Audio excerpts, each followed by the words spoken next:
To get more seats, most people gravitate to a medium to large SUV. But what about a people mover? They don't have the image, but they do provide more practicality. Let's see how the Hyundai iMax people mover stacks up.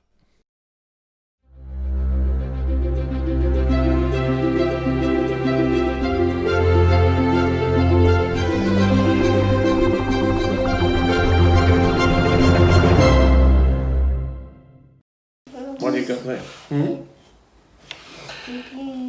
If you have a big family, you may look towards a medium size or preferably a large size SUV to give you 7 seats. But SUVs now come with other equipment that may not suit your purpose. They may have, for example, 4-wheel drive, which will cost you more to buy and probably cost you more to run. Now, the thing about SUVs is that they try to squeeze a third row of seats, which can compromise your ability to get in, the space you've got in there, but also the amount of cargo area at the back.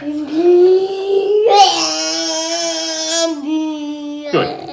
Which may compromise things like the school bags or the sporting equipment, or even that dream you may have of putting camping gear in there and going out in the bush. Okay, just a minute. There's a very important point here. So, a often forgotten segment of the market, which doesn't sell many cars, is people movers. Much more fit for purpose if your purpose is coping with a big family. Now, Hyundai has the iMax, and that has been around for a long time. The current model is really based on one they launched in 2007. So it's an oldie, but is it a goodie? Well, it does cover a number of important points. That means that the iMax is well worth looking at. The people mover segment isn't big in Australia. Less than 1% of the total market, and more than half of those are just one model, the Kia Carnival, which is one of my favourite vehicles for practicality. The Hyundai iMax is currently a distant third in the category. Hyundai began marketing what in some markets is called a minivan in 1997. It's called a Starix in Korea. It's based on an I-Load van with seats. They have had one major upgrade in 2007 and a facelift in 2018. The exterior is bland, but not ugly or gawky as some other earlier people movers were. It is clearly aimed first and foremost at being functional. Large SUVs have been trying to shake off the kids' taxi image, and Hyundai's 4th generation Santa Fe, which they have just announced with words like bold lines, rugged design, and family adventure vehicle. Image is important as large SUVs outsell people movers by 15 to 1 in Australia. None of these words will be used in advertising the iMax. With no pretensions, there's no real shame in looking like a van at the front, with a drooping nose, and at the back with a very squarish design. I happened to run into a colleague while picking up the vehicle. Alan is the force behind Gay Carboys website. Now, I've known Alan for a long time, not in the biblical sense. He has a unique, idiosyncratic take on vehicles, and he helped me demonstrate things like the access and the space in the back. The third row of seats is not adjustable, so the very large 842 litres in the cargo area is never compromised. This amount of usable space is a significant difference to most SUVs. I asked Alan to put something bulky in the back to show its size.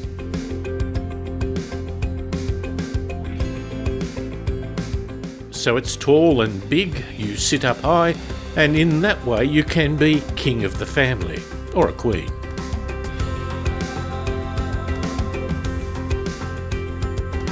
The interior is functional and comfortable enough.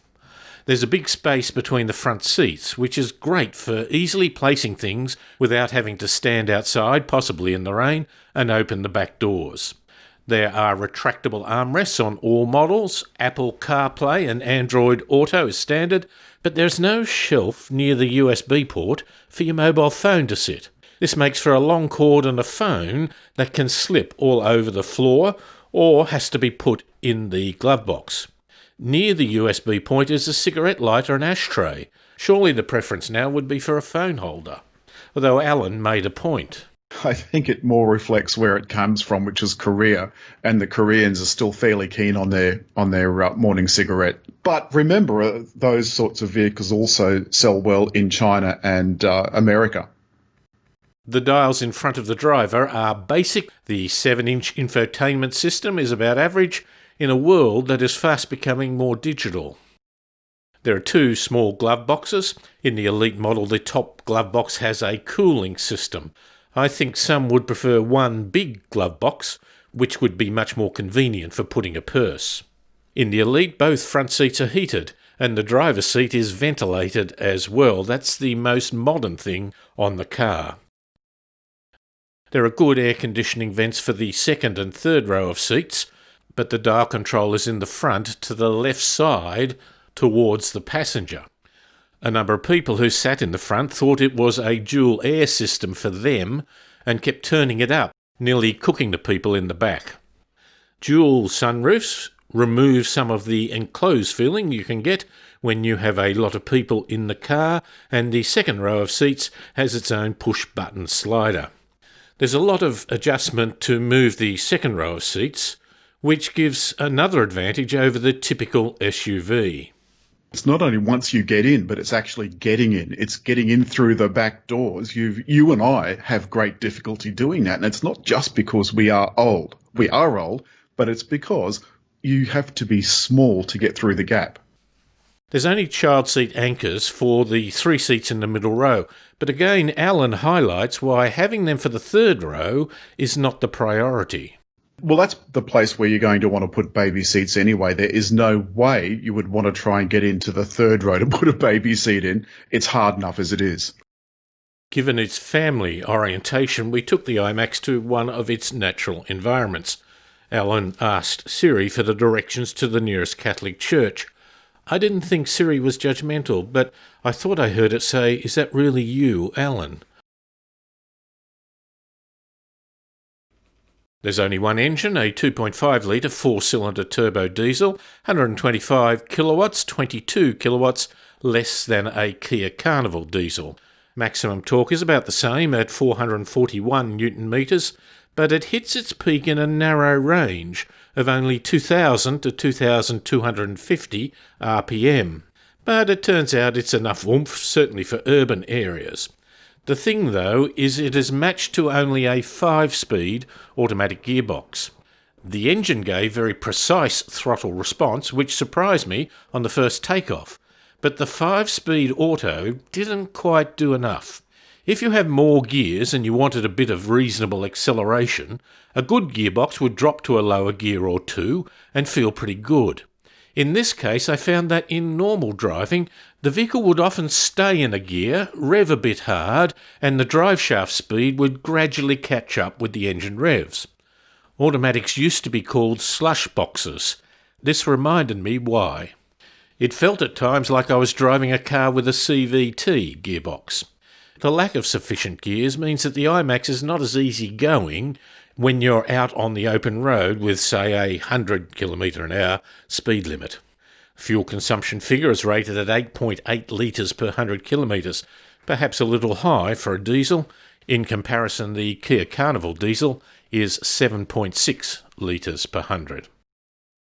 The biggest disappointment with the iMax is the lack of safety features. It has just 4 airbags which only protect the front driver and passenger. Each gets a front and a side thorax airbag. The only seat reminder is for the driver. With the likelihood that you will be carrying some family members, especially children, then seatbelt reminders would be good all round. It has ABS, electronic stability control, and brake force distribution, but no emergency braking, neither a warning, let alone an intervention.